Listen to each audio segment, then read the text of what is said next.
Hello everyone and welcome back to Priest Brothers Lines. My name is Colby and here we have another review of some new stuff that's shown up. We are going to check it out. There's 4 boxes here, 2 powered things and then 2 SuperBase things. And I got a little surprise in here, something that's a little different. So we're going to go ahead and unbox these, take a look, get them on the rails, have some fun. Let's get to it. Alright, so we're going to open this one up here. I can tell you, this is a Southern Pacific Legacy SD-45. So, SD-45. Never had one of those before. So, let's go ahead and get this guy opened up. I've always enjoyed the SD-40 range, whether it's SD-40s, 40T-2s, 45s, even 45T-2s, I believe. Alrighty. See here, looks like that these shipped at the end of August. They've been arriving right about now in mid to late November. Right, there's our shipper. Now, there we go. So, get this.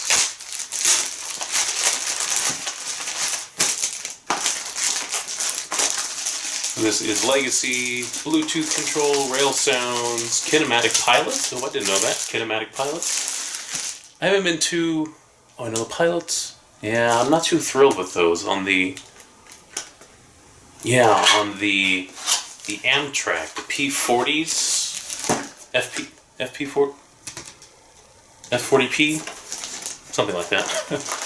They had a tendency to not snap back, and they would snag on things. So hopefully that looks better now. Yeah, kinematic pilots. Right, got our instructions there. Can we see this? Let's see here. Okay, there we go. Okay, let's get this going here.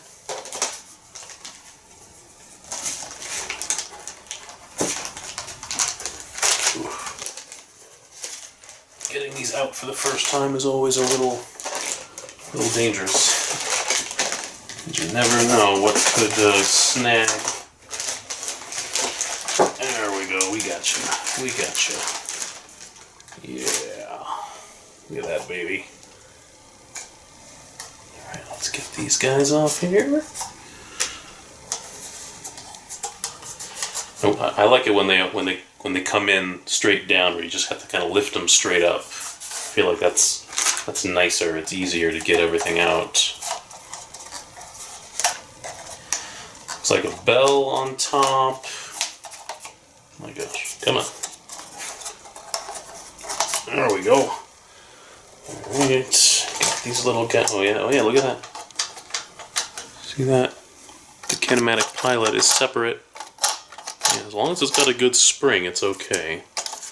But, it's actually, it looks nice for sure. The kinematic pilots look very nice. I just hope that it works okay. Alright.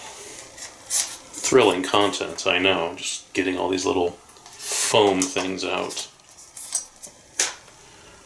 One more. Oh, there we go. Okay. Oh, and the little card down here. Emma. Ah, there we go. Okay. There we go. Okay. What was that? Alrighty. There we go. Nice long end. We've got the horn back here. That's nice. Usually I'm used to a horn being up here, but it looks like we have a bell right there. For me, the main way to tell the SD-45 is that it has it's angled on the vents up here. See how that kind of angles out? Whereas the SD-40T-2 is just straight up and down. Yeah, look at that. That does look nice for sure. Just have the wheels, the truck's independent from the truck. Or from the pilot, I mean. That's Kind of nice. So nice detail. We'll get a better look when we get it on the rails. But right off the bat, I like this detail right here for fueling, I assume. That looks really cool. Alright. Well, let's move on to the other one, the one that's more of a surprise. Alright, so I didn't want to bore you by unboxing the same engine again. So it is an SD-45. But it is a different paint scheme, it is a different rail company, and while it's not Southern Pacific, it is Southern Pacific adjacent, and of course, you probably know what I'm talking about. It is, of course, Denver and Rio Grande. Yeah, look at that. That black and orange. Very cool.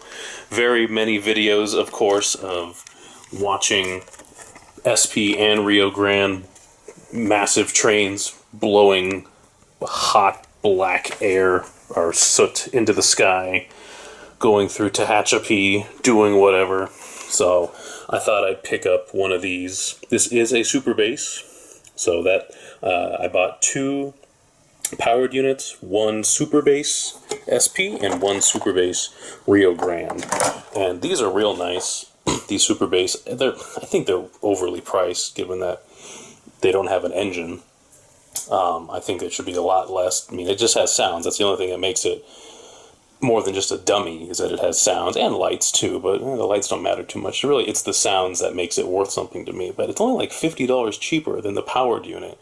And I don't know, it doesn't seem right that it's only $50 more for a powered unit. But anyway, these are nice because you can put them in the middle of your train or at the end of your train, and you don't have to worry about buckling or string lining or anything, and you still get the sound effects. So that's why I bought these SuperBases. Also, note that the horns are in a different location. The bell was up here on the Southern Pacific, and now the horns are up here. That's always cool when you see road name specific details. In fact, the snowplow? Did the SP have a snowplow? Here, take a look at that. Look at all the detail on that right there. Yeah, the SP one did have a snowplow, so it's just cool to have some different colors thrown in there. As much as I love SP, it is prototypical to have a few Rio Grandes in there when you get into this era. So that'll be fun to put some trains together. So let's go ahead and do that. Put all these on the rails, take a look at them, and then we'll run them around the layout. Let's get to it. Alright, so we got them on the rails now, all 4 of them, so we're going to give them a check out. So this is engine 7400, and what I noticed is all 4 of these engines are a little different. So we'll point out those differences right now. So like I said, they do have the kinematic couplers, so the pilots. So the pilots are independent from the wheels, which looks really nice. However, I have encountered some problems that I'll talk about in a moment. So we see they got the headlights here. There are ditch lights as well. Those are really neat. The ditch lights turn on once the engine starts to move, but when it's stationary, they will be off. They got the little drop plates as well. Those are fun to have when they don't get stopped by the chain. There we go. Drop plates there. This one has what appears to be a bell on the top. And then as we go back, we have the horn back here. I'll let you horn aficionados tell me what this horn is. It's got the vents that come out at an angle. There's nice stuff on here. I always love all the illegible stuff.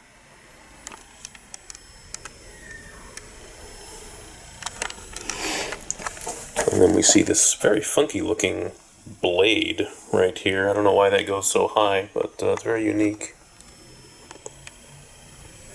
Then right behind it, I do have an SD-40T-2 just for comparison. So they're similar, but obviously one of the big things, this is a tunnel motor, this is not. So we see how this has the air intakes here, down here, whereas the air intakes on this one are up here. And then let's go back to the next one. This is 7437.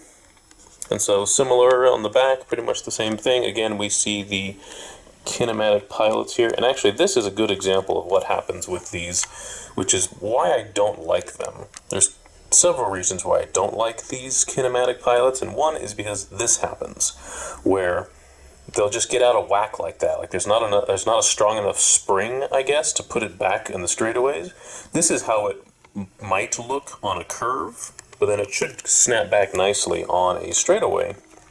But in this case, that didn't happen. We see here that it's canted to the side, and that causes some stress on the coupler. And I've actually had several times where if I had both SD-45s coupled to each other, they come uncoupled. The coupler doesn't open, it's just they work themselves out, because we see here, if I can get this, see that? See how much play there is? There's a lot of play in these couplers, which this is a fixed coupler here. This is a different engine. See, there's no play there at all. So if this exists on both sides, which if we go over to this is the 45 here, similarly, there's a lot of play. Look at how much play there is in this coupler. I don't know if that's something I can tighten or not, but I had this engine, this 45, lashed up with this 45, and they came undone because both couplers were moving up and down so much that on a curve, the one just lifted up off the other. They didn't open up. They just lifted up off each other, and that's no good. I mean, if I can't run engines bought together because of these couplers, that's not good. I really don't like that. So I'm hoping that they can fix that somehow, or maybe it's just a screw that I need to tighten. I don't know. But this amount of play, this is unacceptable. That is way too much play. And if both of them are doing it, which they were, that's obviously a big problem. But anyway, that's a problem I had, which is why I had to put this SD-40 in between, because this does not have the kinematic couplers, so that was not happening now that I put this guy in the middle. So that's obviously a problem if you can't run two engines with the kinematic pilots / couplers next to each other. That's a problem. But anyway, let's go ahead and look at this one, and we can see one of the differences on this guy is that he has a little beacon light up here, which is really cool. And it looks to be the same horn on this one as the previous one. But that little beacon light's really cool. It just flashes yellow. We can see this one does not have ditch lights. So no ditch lights on this. Instead, it has the little beacon light. So I haven't done any research, but I assume this is road number specific. So if we were to look up this actual number in real history, that would have had a beacon light. I don't know if that's true. I have not researched that at all. But I think it's really cool how Lionel will do that. So then we just can see the other side of this guy. I love all this detailing here. Got the crew figures. Oh, and it's really easy to access the run program and everything. It's this panel right here. There's two magnets right here, I believe. So I just get my nail under this bar, lift straight up, and boom, there we have our motor, our run program, Bluetooth, smoke. So it makes it really easy, and then we just get the little ears under there, and boom, and it's in. So that's a lot nicer than having to go under the engine. That was never fun. So good job, Lionel, for doing that. Alright, let's go on to some more engines. Alright, and now we are going to go to the Rio Grande version. I'm really glad I got this. It's really cool. It's a nice paint scheme. Plus it obviously goes with the era. So anyway, this again is an SD-45, and we can see that it's rather different. It has a headlight here and a headlight here. I believe this is a Mars light, actually. Now this is a SuperBase unit, so there's no power, there's no motor, but it does everything else. And that's why I really like these SuperBase, is because, as you can see, I have it in the middle of a train. So you get the sounds, you get the lights, but you don't get the motor. You don't have to worry about string lines. You don't have to worry about all the problems that you can get by having engines in the middle of your consist. So it looks like it's a real engine. And in this train, which we'll see here in a bit, it's maybe 20 cars, and I have 3 engines in the front pulling it, which is obviously more than enough power. So that's nice to be able to simulate the DPUs, distributive power units, without having to deal with the problems that creates. So anyway, SuperBase, really cool. Overpriced in my opinion. I think it should be like $100 less rather than $50 less. But so you're in for the days of dummies where they didn't have anything and it was relatively cheap. But anyway, these are nice to have those sounds throughout the engine. So let's go ahead and look at it as I was. So interesting here, we have 5 horns on this guy. So I'll let you guys tell me what horn that is.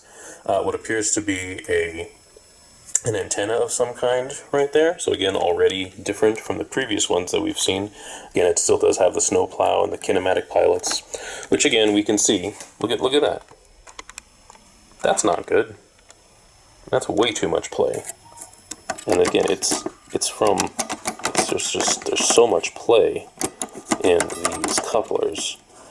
So the fact that it can do that or that's no good. But anyway, I love this. I love the black and orange. It's just really cool. Really cool scheme.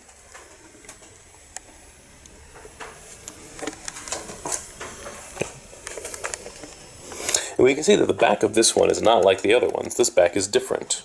It doesn't have that big piece of metal sticking out. And that safety stripe is really neat. So minor differences, but nonetheless there are differences, which is nice to see.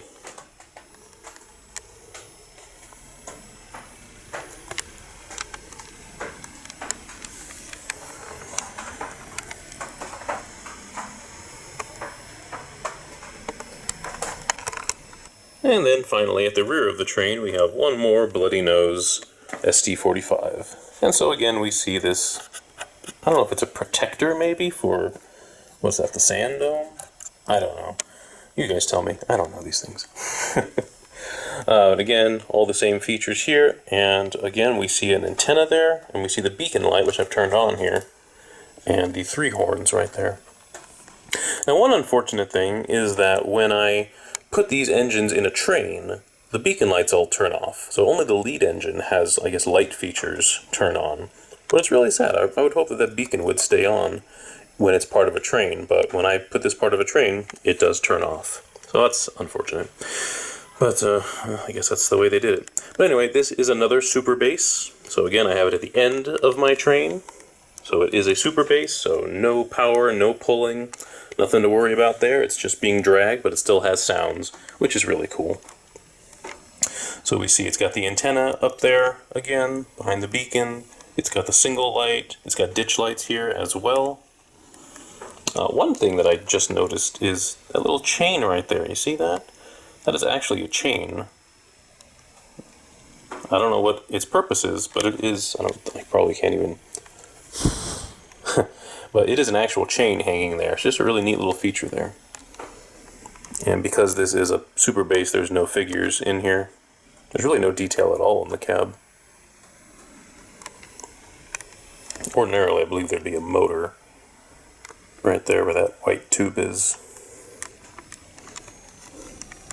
And one last thing, which I didn't talk about, was these cars. These are, I believe they're called rapid discharge hoppers. So I picked these up. These are Atlas, former MTH Atlas. So I picked these up. There's 4 of them. And they're nice. The only thing that I didn't like about them was the load inside was white. So I don't know if that was it trying to be gravel or something, but I wanted it to look like coal. So I just spray painted it black. And there we go. So we've got a nice coal drag. Not the most detailed coal load. I had thought about actually pouring black gravel or something on here, black rocks, and then just gluing it. But, I'm okay with it the way it is. But anyway, I got 4 of those guys. Not a whole lot of detail, but they're definitely ex-MTH, but they are Atlas now. But they go along nicely. I mean, they have all the legible stuff here. Nothing opens on the bottom. Again, not a ton of detail. But they were pretty reasonably priced, if I recall correctly. So we'll have those in our train. Alright, well now that we've gone over all of the engines, we can go ahead and pull a train, and hopefully we don't have any issues with couplers. So, let's get to running these engines. This is the dispatcher. Start up and hold. Over. Okay, let's get to work. Out.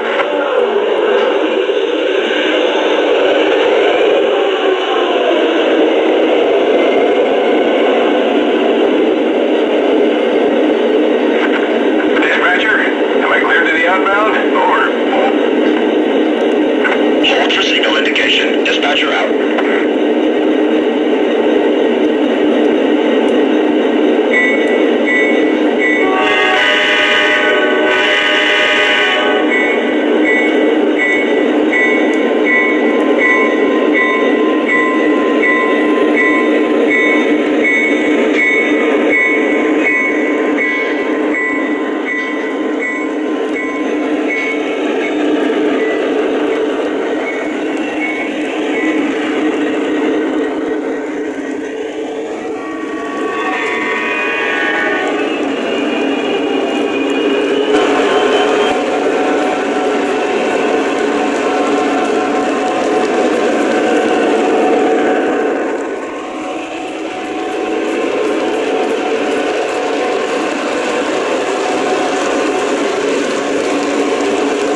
going to do it for us today here at Priest Brothers Lines. Hope you enjoyed the video. Again, as always, please like, subscribe, ask me any questions in the comments down there. Always happy to look at those things. But thank you guys all for watching. This is Priest Brothers Lines, signing off.